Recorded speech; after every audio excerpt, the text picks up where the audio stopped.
What is happening, you wonderful people? So last night I got a chance to go see Jurassic World Rebirth, and in this film, Zora Bennett leads a team of skilled operatives to the most dangerous place on Earth, an island research facility for the original Jurassic Park. Their mission is to secure genetic material from dinosaurs whose DNA can provide life-saving benefits to mankind. As the top-secret expedition becomes more and more risky, they soon make a sinister, shocking discovery that's been hidden from the world for decades. That's all I can say without giving too much away. Let's talk about it.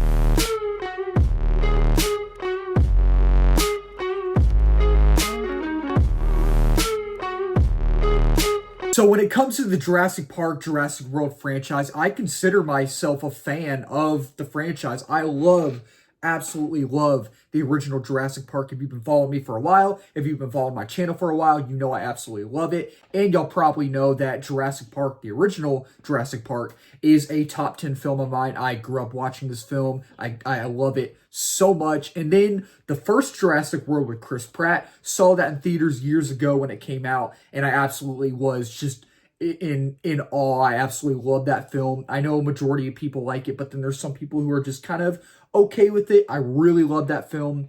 But when it comes to Jurassic Park 2 and Jurassic Park 3, I'm not the biggest fan of those two. I'm really not.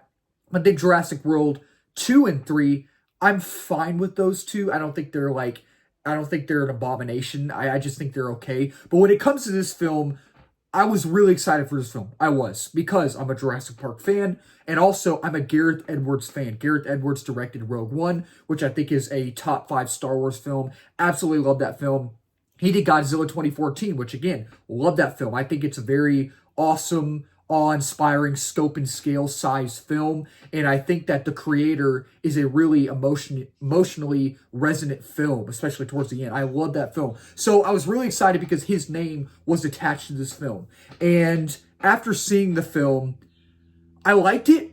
I don't want to say it's like great, it's like the greatest film ever made, but I enjoyed it. So starting off with my positives, I want to talk about my positives first, and then I'll talk about my negatives, because while I really did enjoy this film overall as a whole, again, it's not great. It's not like the greatest Jurassic Park, Jurassic World film. It's not one of the best films ever made. I do have my negatives, so I'll touch on those later. But starting off with the positives, I think that this film, when you look at it, when you're watching this film, from a visual standpoint, from a cinematography standpoint, I think it is an absolutely awe-inspiring looking film. I think it is a beautifully shot film. I think that the cinematography really reminded me of the original Jurassic Park in a way, and also in a way Kong Skull Island, because I'm a huge Kong Skull Island fan. That's one of the greatest movies ever made, in my opinion, and I really think that with the cinematography, it's great. The color grading, the color palette is absolutely amazing in this film. I think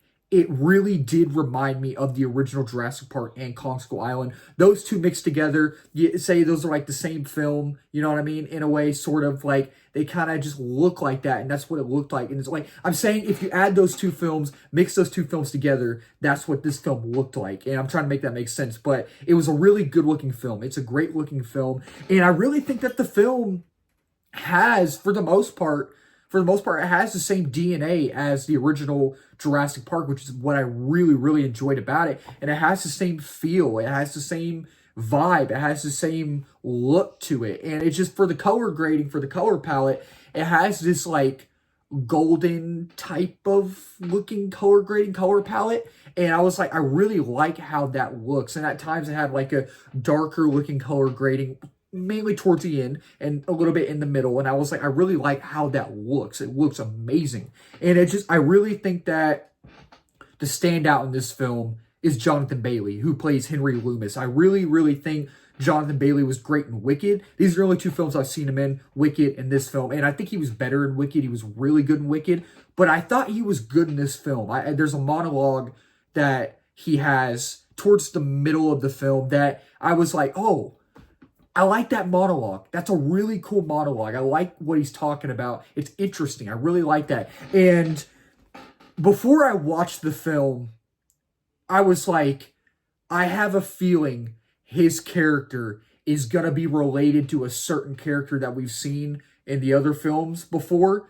And all I'll say is I was wrong, But I was kind of right, because he mentions this certain character and he says that he's worked with this character before. And I was like, oh, interesting. I saw something like that coming. I saw something like that coming. That's cool. I like how they did that. I thought that was cool. And it gives you a little Easter egg, you know what I mean? It takes you a little bit way back. And I thought that was cool. I thought that was cool.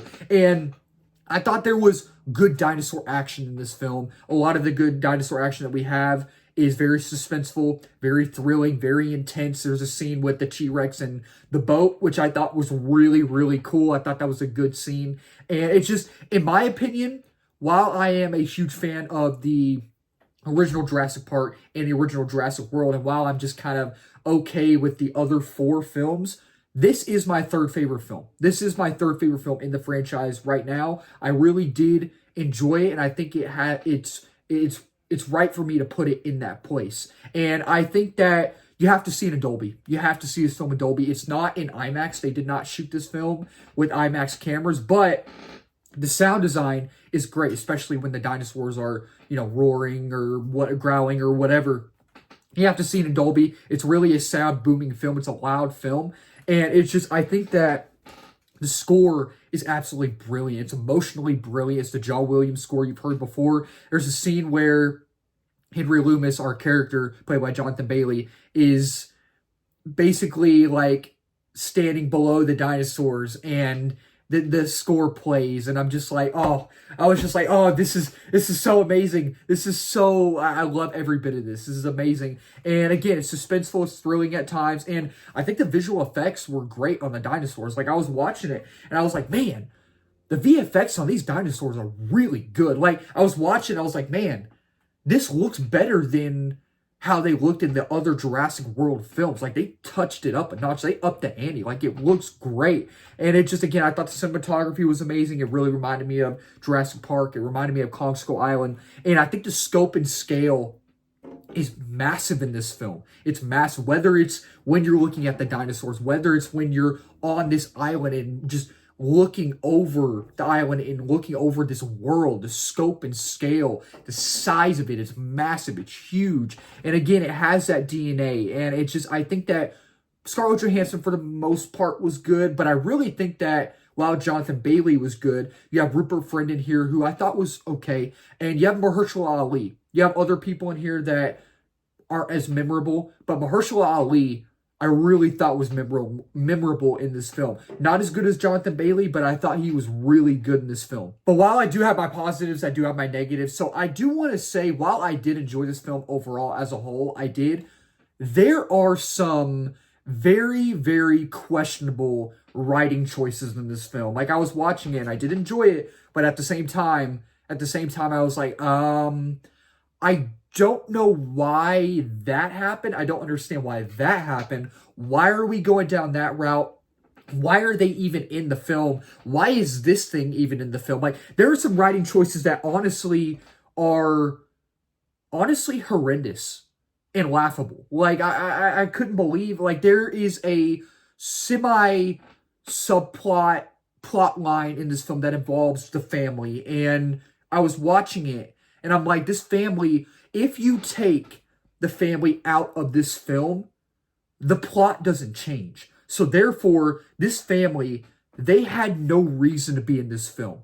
They have no reason to be in this film, and I just thought it was a waste of time to add that family. They had no reason to be in this film. And also, at the same time, you only see this mutated dinosaur, the D-Rex, at the very beginning and the very end. And while watching the film, that dinosaur had no reason, no logical narrative reason. There was no logical or narrative sense to why it was in the film. It did not need to be in that film. If you take that dinosaur out, the D-Rex, the plot doesn't change at all. And the thing is that some of the acting is very, very subpar in this film. Very, very subpar, to the point I was like, yeah, this is not very good. The acting is not very good. Like, I thought Jonathan Bailey was great. I thought Mahershala Ali was great. I thought they were both really good. But when it comes to Scarlett Johansson's character, I don't feel like the writing on her character was very good. Like, she has enough stuff to do. Like, the writing in the script It gives her enough to do, but the writing in the script just make it, her character is so bland. She's so one-dimensional, and you don't care about her, and she just doesn't, she's just not interesting. And you have Rupert Friend, who I just thought was okay, and you have some other one-dimensional, two-dimensional characters that aren't memorable. You have some of their teammates, and you have Ajax in here from Deadpool, which I forgot the actor's name. I apologize, but he's just kind of there.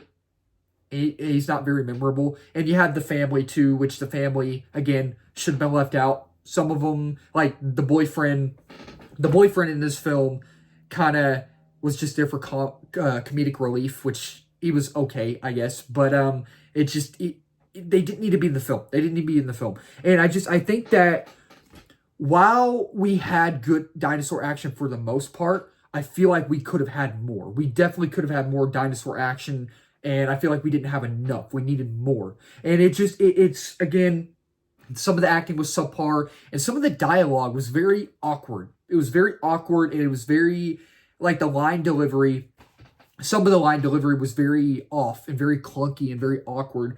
And you have your typical cliches and tropes thrown in here. You know what this film is. You know how it's going to end. You know how it begins. You know what's going to happen at the end, because you've seen all the Jurassic World, Jurassic Park films. It's the same paint by numbers, run of the mill. It's the same cookie cutter, rinse and repeat story that you've seen before. And it drags at times. And again, some of the dialogue's very awkward. And again, not enough dinosaur action to really say it's a great dinosaur Jurassic Park, Jurassic World film. But overall, I really did enjoy it, but it does have its flaws. It does. So yeah, overall, with Jurassic World Rebirth, I enjoyed it for the most part. Again, it has its flaws. It does. I think it is the third best in the franchise. But at the same time, I feel like that's not really saying much. While I did enjoy it, I did. And while I am a huge fan of Jurassic Park and Jurassic World, I think this one is slightly better than the 4 other films, Jurassic World 2 and 3, Jurassic Park 2 and 3. So with Jurassic World Rebirth, I am going to give this film a 3.5 out of 5 stars. And with Jurassic World Rebirth, I'd say dedicate your time. I'll say dedicate your time. It's a fun Jurassic World film. If you're a fan of the franchise, if you have been a fan of the franchise for the longest time, for years, then I think you might enjoy it. That'll wrap up this video. Thank y'all so much for watching. If you're new to the channel, please don't forget to subscribe, like, comment, share in this video. We are at 977 subs. Next big milestone is 1K. Reaching that quickly, and 2K is the next one, and beyond that as well. And if you're new as well, I do movie reviews, TV show reviews, trailer reactions, movie live streams, movie news, all that wonderful movie stuff under the movie umbrella. And let's talk about it down below. Did y'all like Jurassic World Rebirth? Did y'all not like it? It actually officially releases today. So are y'all going to go watch it? Are y'all going to wait to watch it on streaming? Let's talk about it down below. Keep talking movies, wonderful people. Cheers.